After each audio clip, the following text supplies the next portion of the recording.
Assalamualaikum warahmatullahi wabarakatuh. Perkenalkan, nama saya Hernianti dengan NIM 2101235, kelas 3H. Di sini saya akan menjelaskan tentang pengertian manajemen. Manajemen berasal dari bahasa Prancis yaitu manajemen, yang berarti seni untuk mengatur atau mengelola sesuatu. Dalam bahasa Inggris, kata manage berarti mengendalikan atau mengelola. Secara umum, manajemen dikenal sebagai sebuah proses yang mengatur kegiatan atau perilaku sehingga menimbulkan efek yang baik. Secara etimologi, definisi manajemen adalah sebuah seni mengarahkan orang lain untuk mencapai tujuan utama sebuah organisasi atau bisnis melalui proses perencanaan, pengorganisasian, pengelolaan, dan pengawasan sumber daya dengan cara yang efektif dan efisien. Selanjutnya, saya akan menjelaskan pengertian manajemen menurut para ahli. Yang pertama, pengertian manajemen menurut George R. Terry pada tahun 1997. Dikenal sebagai bapak ilmu manajemen, George R. Terry dalam bukunya Principles of Management menyebutkan pengertian manajemen. Manajemen adalah sebuah proses yang terdiri dari perencanaan, pengorganisasian, penggerakan, dan pengawasan untuk mencapai tujuan yang telah ditetapkan sebelumnya. Dari definisi inilah yang kemudian dikenal dengan fungsi manajemen. Yang kedua, pengertian manajemen menurut Oi Liang Li. Pengertian dan arti manajemen menurut Profesor Oi Liang Li adalah ilmu dan seni untuk merencanakan, mengorganisasikan, mengarahkan, mengkoordinasi, serta mengawasi manusia dengan bantuan alat-alat sehingga dapat mencapai tujuan. Yang ketiga, pengertian manajemen menurut Mary Parker Follett. Mary mendefinisikan manajemen sebagai sebuah seni untuk menyelesaikan pekerjaan melalui orang lain. Definisi ini bisa berarti tugas seorang manajer adalah mengatur dan mengarahkan orang lain untuk mencapai tujuan organisasi. Namun, definisi ini juga bisa disalahartikan oleh beberapa orang yang mencari-cari kesalahan, karena ada orang lain yang membantu menyelesaikan pekerjaan. Yang keempat, pengertian manajemen menurut Henry Fayol. Henry Fayol mendefinisikan arti manajemen hampir sama dengan para ahli yang lain, yaitu sebuah proses perencanaan, pengorganisasian, dan pengawasan terhadap sumber daya yang ada untuk mencapai tujuan yang efektif dan efisien. Dan yang terakhir, pengertian manajemen menurut Lawrence A. Apley. Menurutnya, definisi manajemen adalah sebuah keahlian yang dimiliki oleh seseorang untuk menggerakkan orang lain agar mau menyelesaikan sesuatu.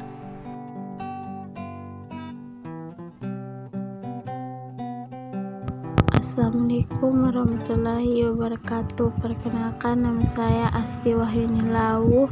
Saya akan memaparkan materi tentang definisi teori.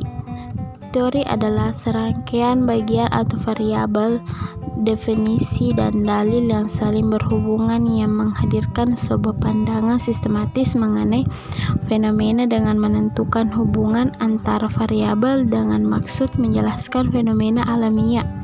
Labovitz dan Hadagorn mendefinisikan teori sebagai ide pemikiran teoritis yang mereka definisikan sebagai menentukan bagaimana dan mengapa variabel-variabel dan pernyataan hubungan dapat saling berhubungan. Kata teori memiliki arti yang berbeda-beda pada bidang pengetahuan yang berbeda pula tergantung pada metode dan konsen. Teori merupakan analisis hubungan antara fakta yang satu dengan fakta yang lain pada satu sekumpulan fakta. Sekian materi saya paparkan. Wabillahi taufiq wassadah. Assalamualaikum warahmatullahi wabarakatuh.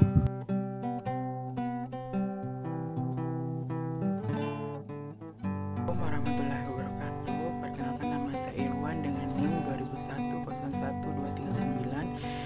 sini saya akan melanjutkan materi sebelumnya, yaitu mengenai definisi manajemen publik. Pertama kita masuk kepada teori. Apa sih sebenarnya teori itu? Teori adalah suatu sistem atau pendapat para ahli yang digunakan dalam memecahkan suatu masalah yang dimana sebelumnya telah melalui proses ilmiah dalam pengungkapannya. Kemudian ada manajemen. Manajemen itu adalah suatu proses pengaturan pengelolaan dalam organisasi publik atau pemerintah dalam mencapai suatu tujuan yang telah disepakati. Kemudian ada publik. Publik adalah masyarakat itu sendiri. Kemudian dapat ditarik kesimpulan bahwa teori manajemen publik itu merupakan sistem pengelolaan pengaturan yang dilakukan di dalam masyarakat.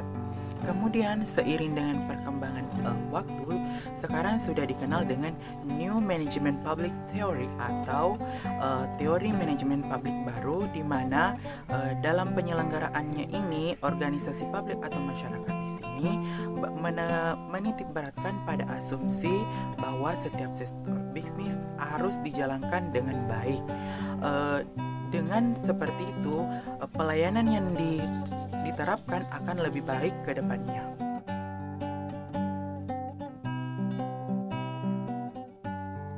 Baik, saya akan menjelaskan tentang manajemen publik dan administrasi publik sebagai disiplin ilmu. Secara mendasar dapat diartikan bahwa manajemen publik merupakan penelitian interdisipliner aspek generik organisasi. Dapat juga disimpulkan bahwa manajemen publik merupakan sebuah kinerja kompleks dari aktornya, yaitu pemerintah dan seluruh pegawainya, untuk melayani publik dengan sebaik-baiknya, dan publik merasa terpenuhi semua keinginannya dengan baguya kinerja atau pengaturan dari dalam organisasi publik itu sendiri. Pengaturannya yang bukanlah murni untuk sekedar mencapai profit organisasi, melainkan melayani konsumen yang berupa masyarakat, sehingga harus memperhatikan manajemen semua aspek yang menjadi penunjang kinerja organisasi. Selanjutnya, administrasi publik sebagai disiplin ilmu. Pada perkembangan administrasi sebagai disiplin ilmu mengalami beberapa proses pergantian cara pandang. Menurut Nicholas Henry, Public Administration and Public Affairs menyatakan terdapat krisis definisi administrasi dalam administrasi negara, dan lebih jauh, Henry menyarankan bahwa pemahaman administrasi bisa dipahami lewat paradigma. Henry mengutip pendapat Robert T. Golombieski bahwa standar disiplin ilmu mencakup lokus dan fokus. Adapun pengertian lokus dan fokus, yaitu lokus adalah letak atau kelembagaan dari administrasi berada, sedangkan fokus adalah sasaran spesialisasi dari bidang studi.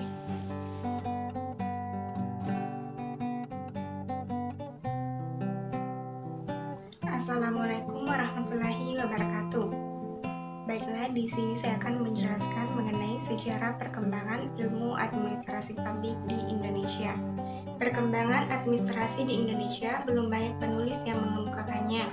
Salah satu di antaranya adalah tulisan yang ditulis oleh Bintoro Djoko Amijojo dalam bukunya Research di Indonesia pada tahun 1945 hingga 1965. Menggambarkan perkembangan administrasi tersebut. Sebelum tahun 1945, ketika Indonesia masih dijajah, maka di saat itu administrasi negaranya adalah administrasi dari negara yang menjajahnya, di mana bangsa Indonesia tidak diberi kesempatan untuk ikut terlibat dalam praktek administrasi, sehingga tidak ada pengalaman sama sekali mengenai praktek ilmu administrasi negara. Di samping itu, sifat administrasi negara ketika itu sama dengan sifat yang mendapat pengaruh dari daratan Eropa, sehingga konsep kontinentalnya sangat kental yang memberikan pengaruh yang cukup besar, sehingga menganggap pendidikan hukum sebagai persiapan utama dan malah satu-satunya syarat untuk membentuk seorang administrator. Sehingga corak administrasi negara saat itu sangat legalistik dan normatif, yang pada gilirannya menumbuhkan suatu birokrasi yang steril. Baru setelah Indonesia merdeka, sistem administrasi negara di tangan bangsa sendiri. Kesempatan ini terbuka luas bagi bangsa Indonesia untuk mengisi kekosongan jabatan-jabatan negara. Namun karena bangsa Indonesia tidak mempunyai pengalaman tentang administrasi negara, ditambah dengan situasi perang karena Belanda ingin kembali ke Indonesia, sehingga penyelenggaraan administrasi negara masih kurang efisien. Karena para administrator yang menempati posisi-posisi administrasi tanpa dibekali pengetahuan yang cukup mengenai administrasi negara. Pada waktu itu dirasakan perlunya memperkenalkan pendidikan administrasi negara kepada para administrator yang sangat kurang akan pengalaman tersebut. Lembaga pendidikan yang pertama mengembangkan ilmu pemerintahan adalah Universitas Gadjah Mada di Yogyakarta. Pada Fakultas Hukum dan Sosial Politik, saat itu dalam kurikulumnya dikembangkan mata kuliah ilmu pemerintahan. Dan untuk perkembangan selanjutnya telah banyak terdapat lembaga pendidikan yang secara khusus mengenai administrasi negara seperti APDN, IIP, dan sebagainya. Pada tahun 1954, pemerintah mendatangkan perutusan dari Amerika Serikat untuk mengadakan penelitian mengenai administrasi kepegawaian yang diketuai oleh Edward H. Litchfield dan dibantu oleh Alan C. Rankin. Setelah mengadakan penelitian di seluruh Indonesia, akhirnya merumuskan suatu saran kepada pemerintah Indonesia yang diberi judul Training Administration on Indonesia. Banyak saran yang diberikan, salah satunya adalah perlunya didirikan lembaga pendidikan administrasi yang nantinya dapat dipergunakan mendidik pegawai-pegawai serta para administrator pemerintahan. Selanjutnya, pada tahun 1956 diadakan kerjasama dengan tim dari Universitas Indiana di USA. Maka setelah itu, pada tahun 1957 didirikannya Lembaga Administrasi Negara di Jakarta yang dipimpin oleh Profesor Dr. Prajudi Atmosudirjo. Dengan berdirinya Lembaga Administrasi Negara ini, administrasi mulai dikembangkan pada berbagai bidang lapangan studi. Di samping itu banyak pula tenaga ahli yang dikirim dari Amerika Serikat untuk mendalami administrasi, baik dalam bidang administrasi negara maupun dalam bidang administrasi niaga. Maka saat itu perkembangan administrasi negara telah terencana dan terarah. Dan untuk selanjutnya tidak lagi dikembangkan sifat legalistiknya, melainkan lebih bersifat modern yang banyak dikembangkan di Amerika Serikat, yakni bersifat praktis dan pragmatis, yang mana aspek administrasinya tidak lagi terbatas pada pengetahuan hukum saja, melainkan berwawasan agak luas yang meliputi berbagai pengaruh dari ilmu sosial maupun non-sosial. Dan sejalan dengan perkembangannya, istilah negara digantikan dengan publik untuk menekankan bahwa administrasi tersebut bertujuan untuk pelayanan publik.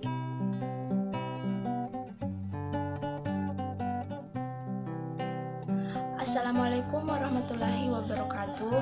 Perkenalkan, nama saya Hikmayanti dari kelompok 1 akan memaparkan materi tentang sejarah perkembangan ilmu manajemen publik.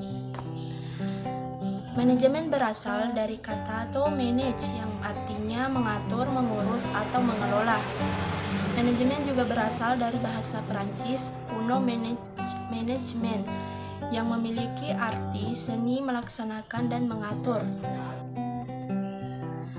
Ilmu manajemen merupakan salah satu disiplin ilmu sosial.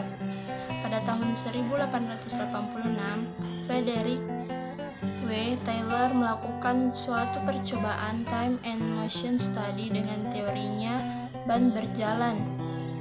Dari sinilah lahirlah konsep teori efisiensi dan efektivitas. Kemudian Taylor menulis buku berjudul The Principle of Scientific Management 1911 yang merupakan awal dari lahirnya manajemen sebagai ilmu. Di samping itu, ilmu manajemen sebagai ilmu pengetahuan mempunyai ciri-ciri sebagai berikut. Pertama, adanya kelompok manusia, yaitu kelompok yang terdiri atas 2 orang atau lebih. Kedua, adanya kerjasama dari kelompok tersebut.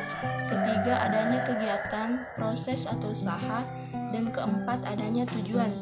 Selanjutnya, ilmu manajemen merupakan kumpulan disiplin ilmu sosial yang mempelajari dan melihat manajemen sebagai fenomena dari masyarakat modern. Pada kenyataannya, manajemen sulit didefinisikan karena tidak ada definisi manajemen yang diterima secara universal.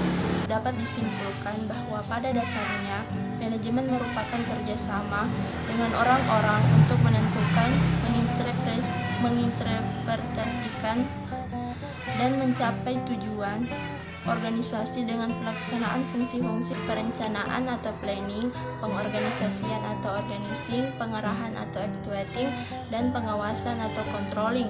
Sampai sekarang, belum ada suatu teori manajemen dapat diterapkan pada semua situasi.